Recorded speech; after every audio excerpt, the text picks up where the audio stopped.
Esse é o Jungiando, o podcast do Instituto de Psicologia Junguiana Rio Preto, trazendo reflexões sobre o cotidiano a partir de diálogos e informações. Eu sou a Maiara Suguaia. Eu sou a Patrícia Lopes. E eu sou a Daniele Fumagalli. Somos psicólogas junguianas e nesse podcast vamos falar de psicologia, literatura, sobre a vida e o que mais acharmos que vale a pena. Bode expiatório. Já ouviu falar desse termo? Você já foi o bode expiatório? Já fez alguém ter esse papel? Já viu que hoje o assunto é muito interessante, né? Prepare-se para uma conversa repleta de insights. Para a nossa discussão de hoje, estamos usando a parte 7 do livro Ao Encontro da Sombra, intitulada Diabos, Demônios e Bodes Expiatórios, uma psicologia do mal. Já só o título já chamou nossa atenção. Pois é, né? E quem já não viu essa cena, né? No ambiente familiar tem aquela pessoa que tudo é culpa dela, tudo acontece com ela, né? Ou é a criança que faz as piores artes, ou é o adolescente que dá mais trabalho, que só apronta, ou é aquele adulto que não dá conta de si mesmo, se mete em problemas e só dá dor de cabeça para a família. O que acontece com essa pessoa, hein? Será que ela veio com defeito de fábrica? Será que esse indivíduo ele vai ser o famoso bode expiatório? Para refletir sobre essa questão, nós vamos ampliar um pouco essa visão sobre a sombra coletiva. Bom, se a nossa sombra é aquela parte que julgamos ruim e má de nós mesmos, o mesmo acontece com a sombra coletiva, ou seja, aspectos reprimidos de toda uma sociedade. E como será que enxergamos essa sombra coletiva? É o que nós chamamos de mal. Mas qual a relação entre o bode expiatório, a sombra coletiva e o mal? Vamos entender melhor nessa conversa.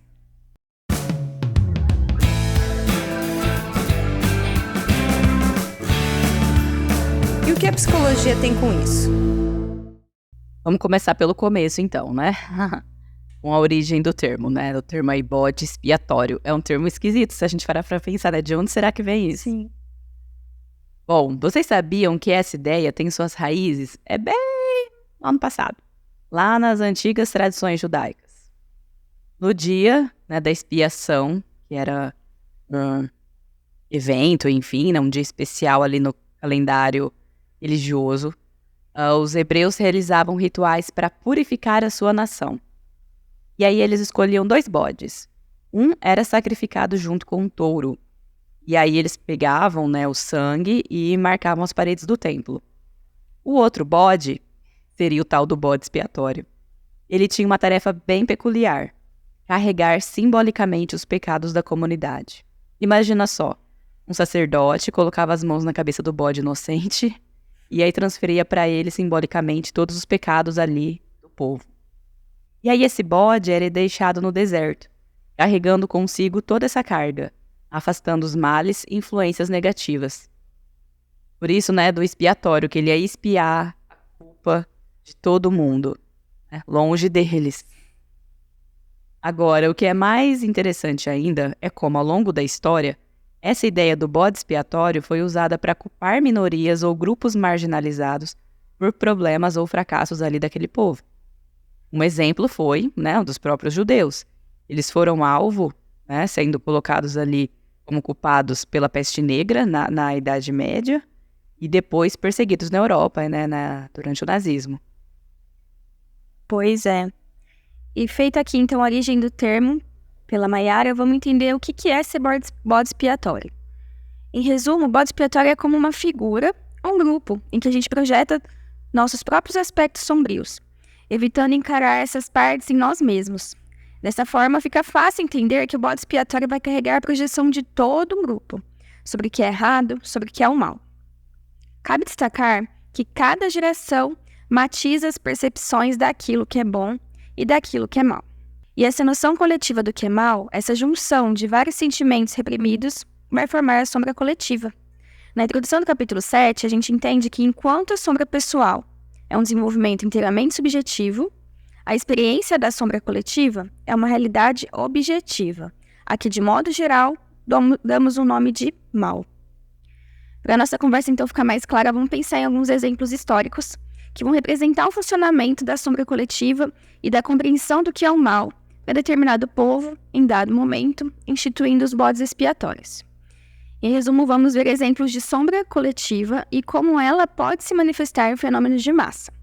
Quem pensou em nazismo aí? Bingo! Para ficar mais fácil da gente entender, vamos pensar na seguinte imagem. A sombra coletiva é como uma nuvem escura que vai pairando sobre uma nação inteira.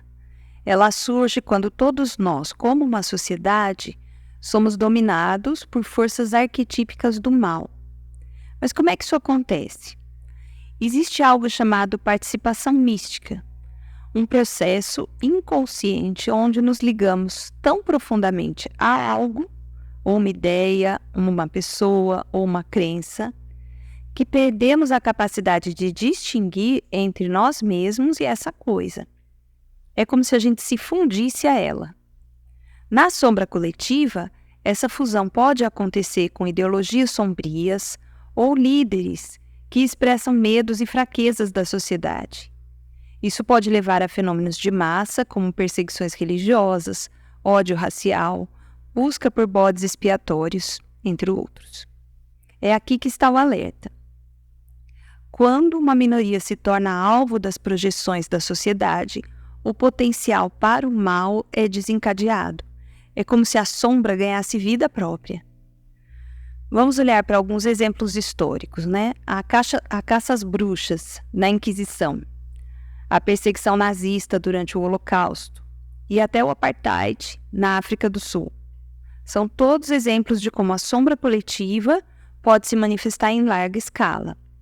Esses efeitos coletivos geralmente são personificados por um líder político.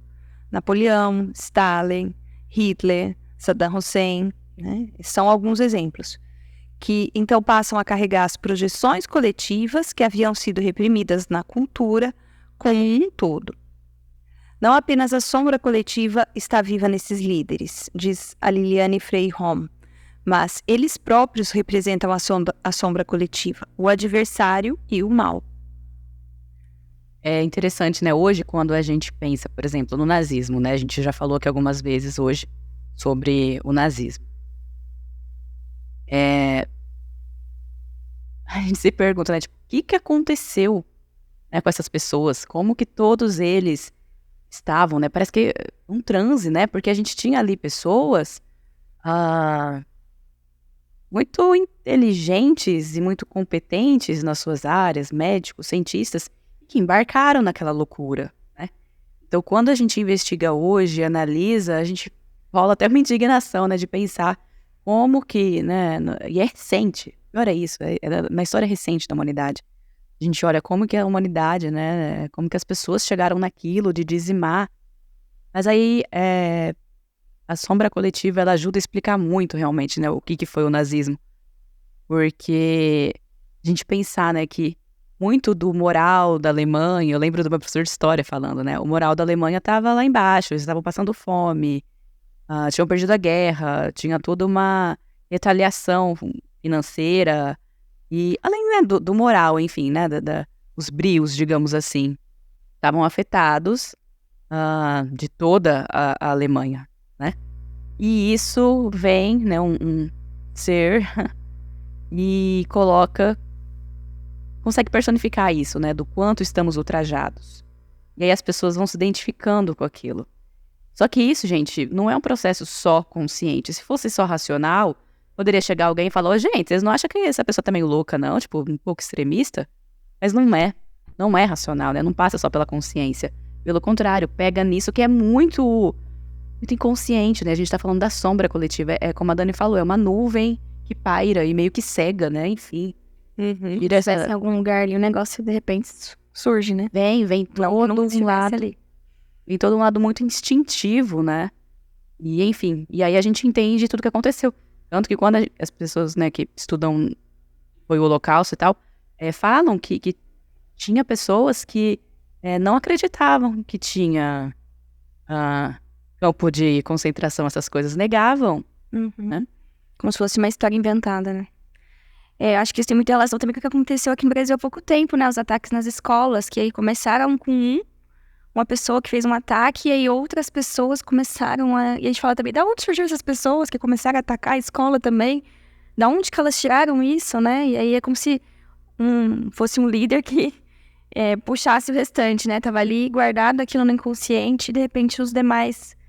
Ah, tem essa ideia aqui em algum lugar em mim que alguém fez, então eu também vou colocar aquilo em prática, não sei, né? Algo mais ou menos nesse sentido. Desperta, né? Uhum. E a Dani comentou, né, desses líderes. Esses líderes, então, eles vão realmente, né? As pessoas vão projetar. Isso é muito do ser humano, né? Muito arquetípico isso de projetar em alguém o salvador. Vai salvar todos nós, né?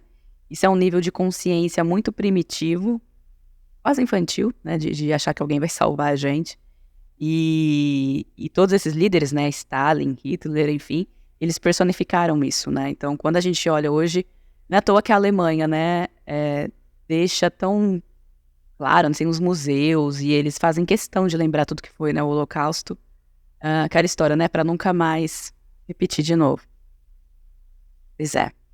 Então, a gente está falando, né, de coisas pesadíssimas aí da história da humanidade, mas também tem a busca pelo equilíbrio, né, que faz parte da vida. O livro, né, O Encontro da Sombra, ele nos traz a análise que em décadas recentes houve também alguns exemplos corajosos de tentativas humanas para neutralizar o mal, né? Por exemplo, o Gandhi, né, que restaurou com sucesso a independência da Índia, né, através da não violência, aquele movimento dele de não violência. O próprio Martin Luther King, né, e todo o movimento pelos direitos civis lá nos Estados Unidos, e que fizeram muito, né, pela causa da igualdade racial, continua inclusive a inspirar até hoje vários países, né? As sanções mundiais que foram impostas, né, contra o apartheid lá na África do Sul, né? Tudo isso são um resultado direto dessas conquistas, né? Então, os movimentos que a gente tem hoje em dia também, cada vez mais, pelos direitos das mulheres, das crianças, das pessoas com deficiência, dos idosos. Então, tudo isso também tem esse lado bom, né, de tentar buscar o equilíbrio, né? A gente falou de vários episódios tristes aí da humanidade, mas a gente também tem esses episódios muito felizes da busca pelo equilíbrio, né? De não deixar o mal aí tão dominador. Por isso que a gente tem que discutir esses assuntos, né? Por isso que eles têm que vir à tona.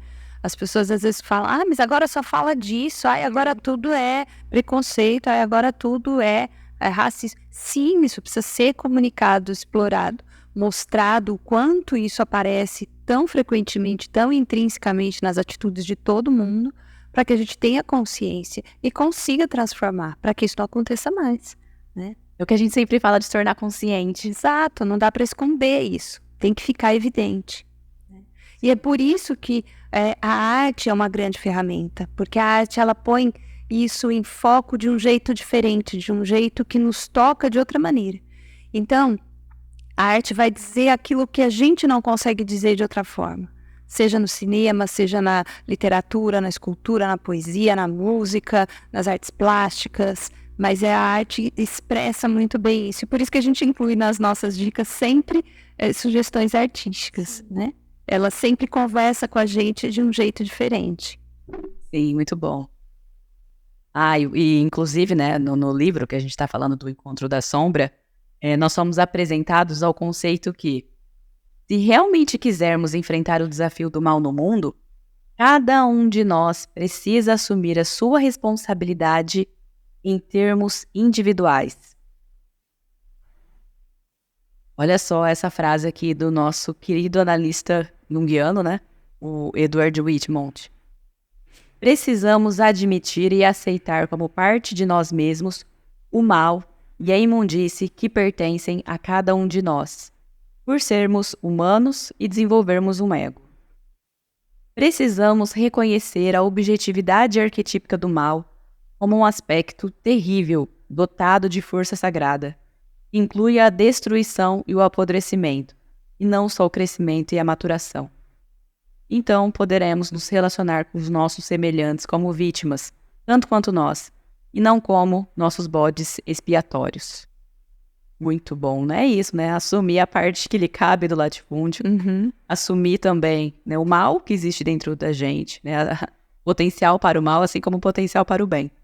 Né? E olhar o outro não como meu inimigo, mas como meu semelhante. Aquela frase da Bíblia, né? Amar ao próximo como a ti mesmo. Exato. E aqui está o ponto importante, meus amigos. Reconhecer essa tendência é crucial para evitarmos repetir esses padrões sombrios no futuro. É o que eu comentei, né? Por isso que a Alemanha faz questão de ter museu lá, né? Enfim, sobre o Holocausto, para nunca mais repetir isso, né? Eles têm muita vergonha desse passado, né?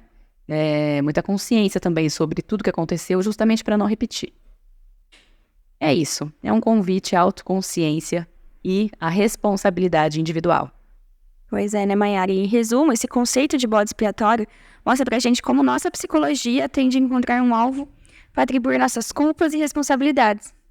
E aí estamos mais uma vez dançando com a sombra, projetando nossos próprios aspectos negativos nos outros. E é aí que a psicologia junguiana entra, né? Ela convida a gente a olhar para dentro, a reconhecer as nossas próprias sombras, em vez de transferir elas para o bode expiatório. É uma jornada de autoconhecimento e de assumir a responsabilidade, para em seguida crescer. A gente precisa se lembrar de que todos nós temos sombra. A escolha está em lidar com ela e crescer, ao invés de procurar um bode expiatório para os nossos desafios. Espero que vocês tenham apreciado a nossa exploração do conceito de bode expiatório e como ela se conecta com a nossa jornada psicológica.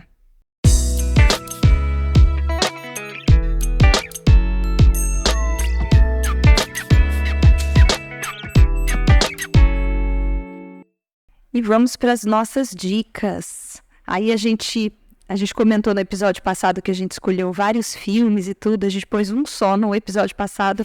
Hoje a gente vai para um monte que a gente acabou deixando para esse episódio aqui como dicas. São vários filmes que a gente vê que são filmes muito significativos para discutir essa questão.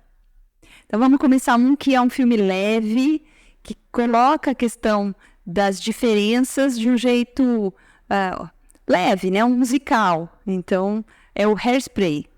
Ele tem um filme com o John Travolta fazendo a mãe da Tracy, e ali eles vão questionar o racismo,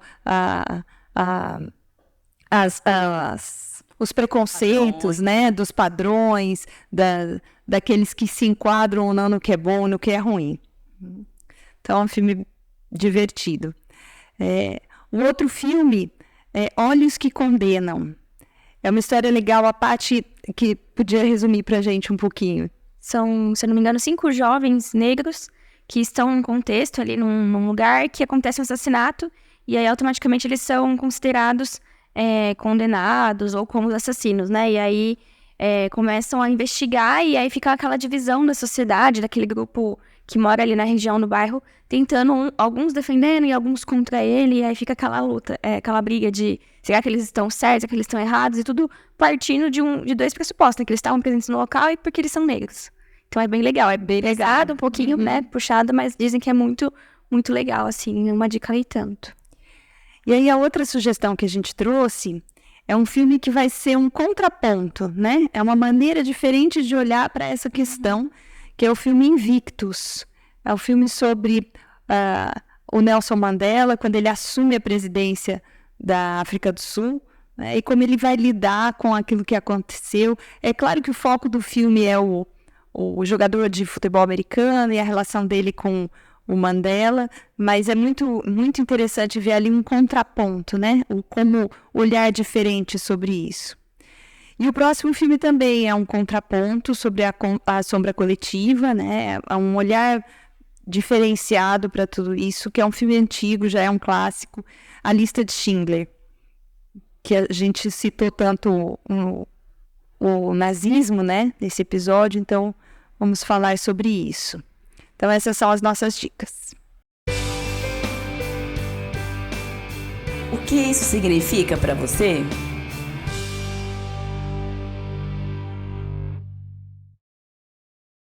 Bom, hoje a gente trouxe a música também famosa da Rita Lee, Ovelha Negra. Eu vou ler para vocês um trechinho, mas fiquem à vontade para buscar nas plataformas o restante da música, ouvir e cantar junto. Foi quando meu pai me disse: filha, você é a ovelha negra da família. Agora é hora de você assumir e sumir. A ovelha negra é bem um outro nome, um outro animalzinho para falar do bode expiatório. Né? Exato. Coitada da ovelha e do bode, né? É. E a gente quer que você converse com a gente. Conte-nos mais o que você achou do episódio, ficou alguma dúvida, quer trazer alguma sugestão? Manda um e-mail pra gente, podcastjungueando@gmail.com. E a gente também tem o nosso site, Psicologia Jung, Jung você já sabe, é com j.com.br. Nesse site você vai encontrar as nossas atividades de estudo em grupo, cursos e tudo mais. Obrigada pela companhia. Não esqueçam de compartilhar esse episódio com alguém que você acha que vai adorar saber mais sobre isso. E esse foi mais um episódio do Jungueando, com a produção executiva da E Processo. A produção artística Raquel Fumagalli, da E Processo Artes. E a edição e direção de som do Kleber Zamiotti. Gravado no espaço da Nova Hora Arquitetura. Até o próximo episódio. Tchau, tchau. Obrigada. Obrigada, gente. Até a próxima.